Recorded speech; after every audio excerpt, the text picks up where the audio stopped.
Welcome to MJ channel. இன்னைக்கு நம்ம சேனல்ல நகைக்கடன் தள்ளுபடி, அதாவது வரக்கூடிய 2026 சட்டமன்ற தேர்தலை முன்னிட்டு இந்த நகைக்கடன் தள்ளுபடி குறித்த அறிவிப்புகள் எப்போ வரப்போகுது, அது மட்டும் இல்லாமல் பொதுத்துறை வங்கிகளில் வைக்கலாமா இல்லை கூட்டுறவு வங்கிகளில் வச்சா கிடைக்குமா, எத்தனை சவரன் வரையும் வைக்கலாம், குறிப்பாக எந்த மாதம் வச்சா நகைக்கடன் தள்ளுபடி பண்ணுறதுக்கு வாய்ப்பு இருக்குது. ஸோ யாருக்கு வந்து பார்த்தீங்கன்னா அந்த தள்ளுபடிங்கிறது கிடைக்காது, என்ன தகுதி அடிப்படையில் இருக்கணும் அப்படின்னு சொல்லிட்டு நிறைய விதமான கேள்விகள் பொதுமக்கள் கேட்டுக்கிட்டு இருக்கக்கூடிய அடிப்படையில் அவங்களுக்கு ஒரு தெளிவுபடுத்துகிற வகையில் ஒரு சில தகவலை பற்றி இந்த வீடியோவில் நம்ம ஒரு டீட்டெயிலாக பார்க்க போகிறோம். ஸோ எல்லா தகவலையும் நம்ம வீடியோக்குள்ளே போய் டீட்டெயிலாக பார்த்துலாம். இந்த வீடியோவை ஸ்கிப் பண்ணாமல் ஃபுல்லாக பாருங்கள். இப்போ தான் நம்ம சேனலில் ஃபஸ்ட்டாக பார்க்குறேன்னா சப்ஸ்கிரைப் பண்ணி பக்கத்தில் இருக்க பிள்ளைக்கான கிளிக் பண்ணி வச்சுங்க. வாங்க வீடியோக்குள்ளே போய் டீட்டெயிலாக பார்த்துடலாம்.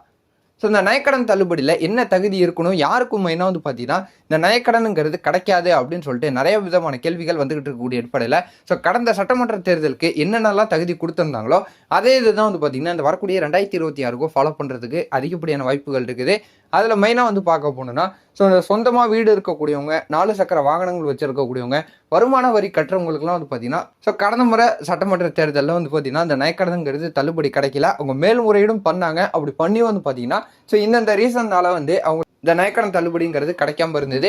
அதை இதை வரக்கூடிய 2026 வந்து பார்த்தீங்கன்னா ஃபாலோ பண்ணுறதுக்கு அதிகப்படியான வாய்ப்புகள் வந்து பார்த்தீங்கன்னா இருக்குது. ஸோ குறிப்பாக சொல்ல போனோம்னா ஸோ சொந்தமாக வீடு வச்சிருக்கிறவங்களா இருக்கட்டும், 4 சக்கர வாகனங்கள், வருமான வரி கட்டுறவங்க, அரசு வேலையில் இருக்கக்கூடியவங்க, இன்னும் குறிப்பாக சொல்ல போனால் அரசு பென்ஷன் வாங்கிக்கிட்டு இருக்கிறவங்க, இவங்களுக்கெல்லாம் வந்து நகைக்கடன் தள்ளுபடி பண்ணுறதுக்கு வந்து பார்த்தீங்கன்னா வாய்ப்புகள் வந்து பார்த்தீங்கன்னா ரொம்பவே குறைவாக தான் இருந்துகிட்டு இருக்குது.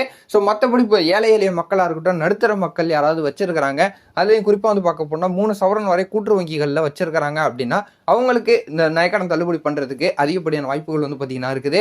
அதுக்கு முன்னாடி நான் சொன்ன மாதிரி வந்து பார்த்தீங்கன்னா அரசு ஊழியர்களாக இருக்கிறாங்க, அரசு பென்ஷன் பெற்றுட்டு வராங்கன்னா அவங்களுக்கு வந்து பார்த்தீங்கன்னா நகைக்கடன் தள்ளுபடி வந்து பார்த்தீங்கன்னா கடந்த முறை வந்து பார்த்தீங்கன்னா பண்ணலை. அதே இதை இந்த 2026 வந்து பார்த்தீங்கன்னா ஃபாலோ பண்ணுறதுக்கு அதிகப்படியான வாய்ப்புகள் வந்து பார்த்தீங்கன்னா இருக்குது. ஸோ இது வந்து பார்த்தீங்கன்னா ஒரு வியூகமாக தான் இப்போதைக்கு நம்மளால சொல்ல முடியும். இப்போ வரக்கூடிய தேர்தல் அறிவிப்புகளில் ஸோ இப்போ ஆளுங்கட்சிகளில் இருக்கக்கூடியவங்களா இருக்கட்டும், எதிர்கட்சிகளில் இருக்கக்கூடியவங்க தெரியப்படுத்தினா மட்டும்தான், அதாவது எத்தனை சவரன் வரை வந்து பார்த்தீங்கன்னா வைக்கலாம், எந்தெந்த வங்கிகளில் வைக்கலாம் அப்படின்னு சொல்லிட்டு நமக்கு தெரிய வரும். அது மட்டும் இல்லாமல் உங்களுக்கு இந்த நகைக்கடன் தள்ளுபடி சம்பந்தமாக வேற ஏதாவது சந்தேகங்கள் இருந்தாலும் நம்ம சேனல் கமெண்ட்ல வந்து பார்த்தீங்கன்னா கேளுங்க. அதை நான் உங்களுக்கு அடுத்தடுத்த வீடியோவில் அப்டேட் பண்ணிக்கிட்டே இருக்கிறேன். ஸோ இந்த தகவல் உங்களுக்கு பயனுள்ளதாக இருந்துச்சுன்னா உங்கள் ஃப்ரெண்ட்ஸ் ஃபேமிலி எல்லாருக்கும் ஷேர் பண்ணி விடுங்க. அவங்க பார்த்து தெரிஞ்சுக்கிட்டு இது போல வேறு ஏதாவது நல்ல தகவல் நல்ல அப்டேட்டோட நான் உங்களை அடுத்தடுத்த வீடியோவில் வந்து பார்க்குறேன்.